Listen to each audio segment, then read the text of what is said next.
Olá a todos, tudo bem? Eu sou Fernando Cardoso, engenheiro de Minas e doutor em engenharia pela Universidade Federal do Rio Grande do Sul. Atualmente pesquisador de pós-doutorado junto ao LAPRON URGS, no grupo de trabalho MAF9. E essa apresentação aqui visa, dentro dos projetos desenvolvidos pelo grupo MAF9, né, pelo grupo de trabalho, apresentar aplicações dos nossos últimos desenvolvimentos, das nossas últimas pesquisas. Então, essa apresentação de hoje tem o nome, né, de a aplicação de Monte Carlo Analytical Hierarchy Process, ou MHP, na tomada de decisão em projetos de mineração subterrânea. Bom, então, em resumo, né, a apresentação visa apresentar a utilização da análise multicritério na tomada de decisão de projetos de mina subterrânea, visto que métodos tradicionais dependem de formulações empíricas ou avaliações econômicas que podem ser diferentes entre si, né, darem resultados diferentes, e não incorporam o que a gente chama de externalidades, né? Então fica como insight a possibilidade de incorporar o HP, né, que é o Analytic Hierarchy Process tradicional, e a sua variante, né, que inclui a simulação de Monte Carlo, né, na tomada de decisão de projetos de mineração. Bom, estudos econômicos de viabilidade, então, eles são fundamentais, em termos gerais, para projetos de mineração.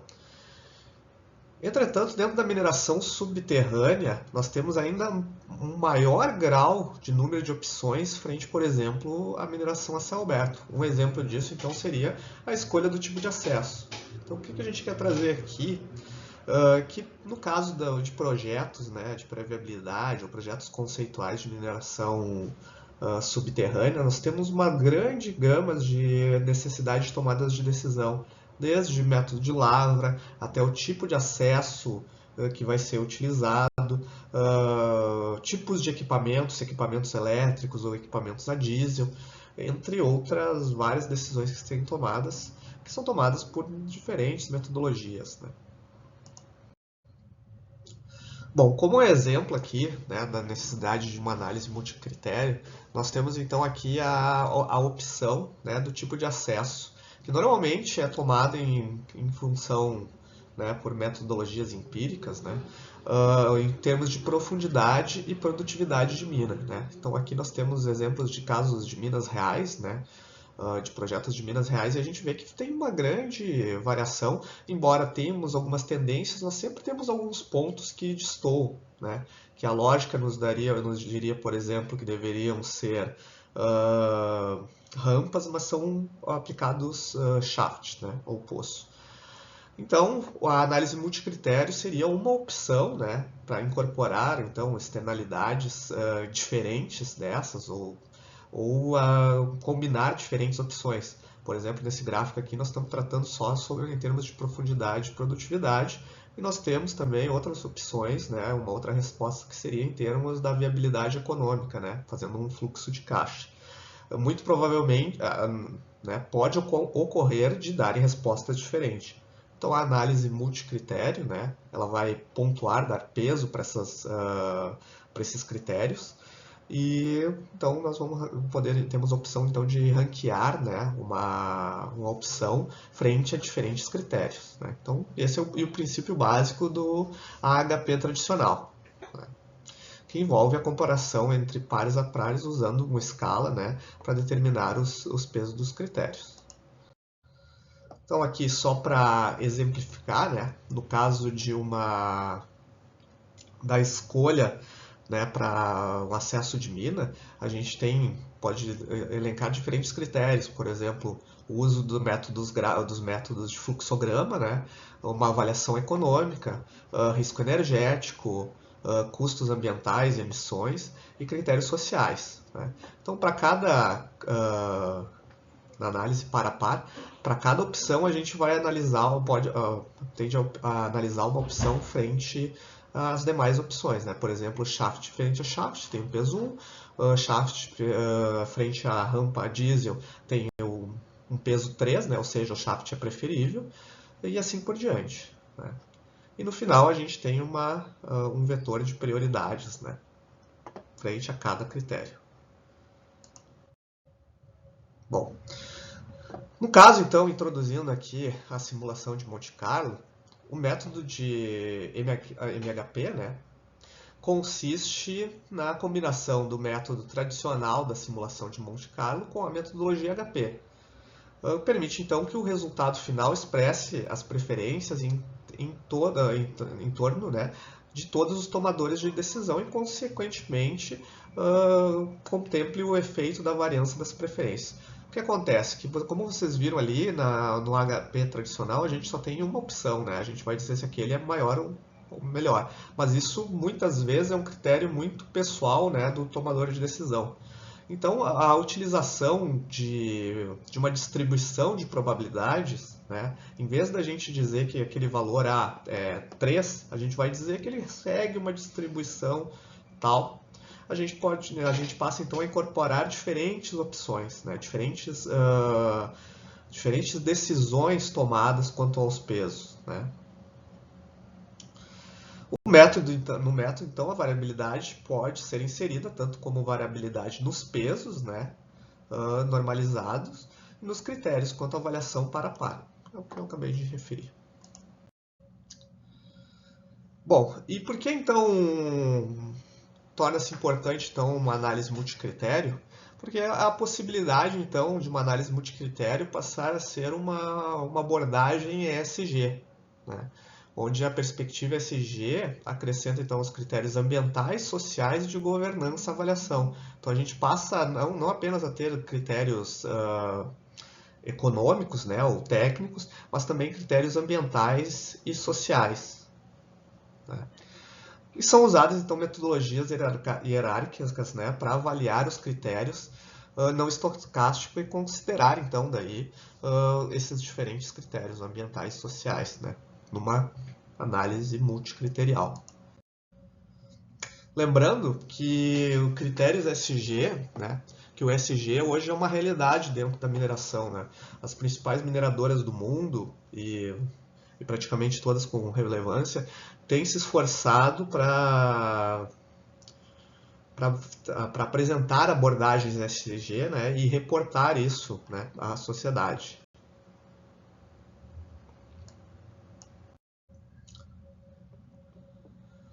Bom, então aqui, para exemplificar, né, seguindo exemplificando, um modelo de análise multicritério para escolhas de acessos, né? Então, o modelo aqui proposto ele combina a avaliação de critérios econômicos, energéticos, ambientais e sociais para escolha, onde dentro das diferentes das opções, né, poço, rampa a diesel, rampa elétrica e correia transportadores, a gente vai avaliar cada critério, né, frente a todas as opções, né, e pontuar frente a cada um desses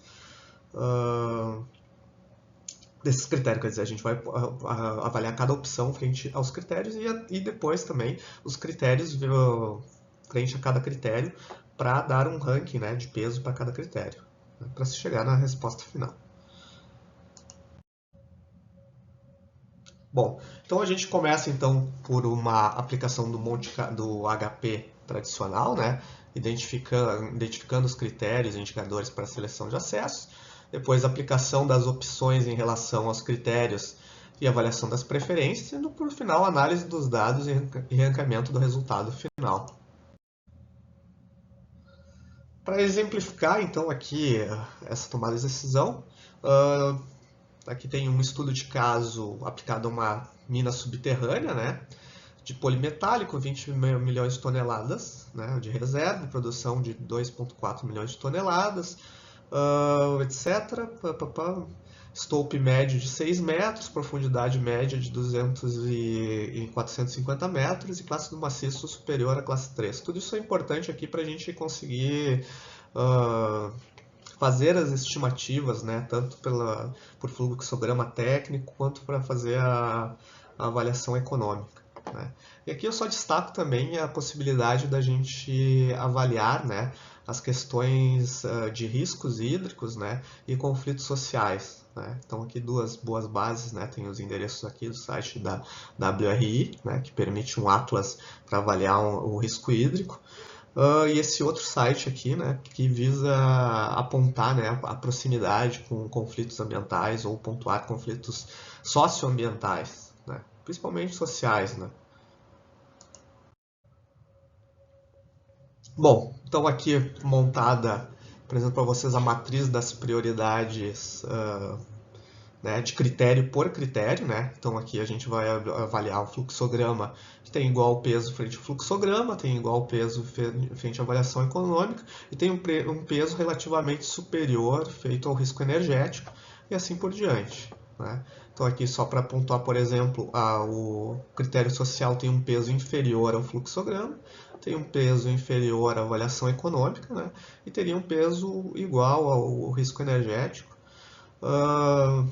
Inferior ao risco ambiental e igual ao risco social. E por fim, então a gente chega num vetor de prioridades, onde a gente vê que o fluxograma para nossa avaliação teria um peso de 39%, a avaliação econômica de 36%, e aqui para exemplificar, no final o social teria um peso de 8%.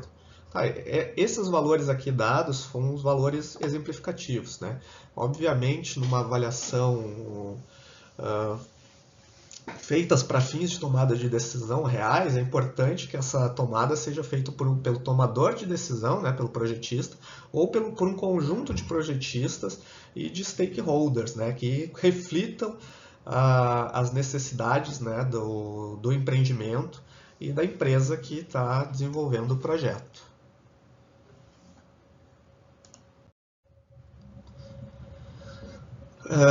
E aqui então só para exemplificar, né, o final então, os pesos dados, né, onde a gente fazendo depois a opção, a avaliação, né, de cada uma das opções frente a cada critério, né, a gente chega então no resultado final, né, onde o critério, vamos dizer assim, a opção escolhida, então, seria o shaft, o poço, né? Embora, assim, com uma aproximação bem grande aqui das segundas opções, né? De rampa diesel ou rampa elétrica, né? Com uma tendência um pouco maior para rampa elétrica. Bom, aí como a gente viu, a gente vê eles bem próximos um do outro. Como mencionado, então, na aplicação do MHP, por vezes a gente tem o HP em si chega com dois resultados muito próximos, né? E uma opção, então, seria então, a utilização de uma simulação, né? Onde a gente, em vez de dizer que uma opção tem um peso tal, a gente pode dizer que ela segue uma distribuição, né? Uma distribuição triangular, uma distribuição normal, né? Alguma certa variação. Para exemplificar isso aqui, com base em pesquisa acadêmica, né, a gente vê que normalmente tomadores de decisão tendem a ter uma variação, né, na decisão, né, do peso dado, por exemplo, para fluxograma, para mais ou menos 20%, e para avaliação econômica, para mais ou menos 40%. Então, isso a gente consegue, né, transformar numa distribuição e imputar dentro da nossa avaliação. O que, por final, então, em vez de nos dar uma resposta determinística, né, nos daria uma resposta probabilística, né, quanto ao resultado final, né. Então aqui a gente vê que a opção de rampa por caminhão diesel se mantém como a prioridade global sobre as demais. Ocorrem cenários em que a opção por caminhão elétrico se apresenta como maior prioridade que as demais, e as distribuições de cenário entre as opções de caminhão e diesel são, em parte, sobrepostas, né? A dispersão dos resultados expressa graficamente nos histogramas e numericamente nos desvios padrões, né? Na medida da variação dos valores de simulação de cada opção. São relevantes, então, aqui nesse caso, as diferenças nos desvios padrões e, por consequência, nos coeficientes de variação, que se tornam mais uma opção, né? Mais um item, né? Mais uma opção para se avaliar, né, a variação. Só para exemplificar, né, aqui é um exemplo um pouquinho diferente daquele que eu estava abordando anteriormente, né? Então é só para exemplificar o resultado de uma distribuição, né, pelo método de MHP. Bom, então, em conclusão, né, a metodologia, essa aqui apresentada, que eu vou dar uma referência melhor para vocês agora, melhora a seleção, né, de acesso de mina e também pode ser aplicada para outros tipos de acesso. Ela já é aplicada, o MHP, por exemplo, para a seleção de métodos de lavra, né, e principalmente incorpora e tem a possibilidade de incorporar aspectos ESG. Então, a análise multicritério e HP são úteis, né, na tomada de decisão. E o MHP com a simulação de Monte Carlo é valioso para tomada de decisão em minas subterrâneas, né, sendo já utilizado. Né. Então, como base para se chegar a diferentes critérios, né, sugiro para vocês, né, a utilização do modelo econômico MAFMINE 3.1, onde tem o endereço através aqui do QR Code, né, mas MAFMINE 3.1, MAFMINE no Google já é fácil de achar, onde tanto existe um modelo para, por exemplo, um modelo de fluxograma para a escolha do tipo de acesso, modelos pelos métodos de seleção, de métodos de lavra também, quanto todo ele é um modelamento econômico para se chegar numa avaliação econômica de um projeto. E aqui, por exemplo, então está a aplicação, né, para a escolha do tipo de acesso, né, automatizado, feito frente às opções tomadas ali pelo operador. Fica também para mais informações, né, sobre MHP e HP, a minha tese de doutorado, né, que está disponível já no LUB, né, o repositório da Universidade Federal do Rio Grande do Sul. E obrigado pela atenção por mais esse vídeo da nossa série.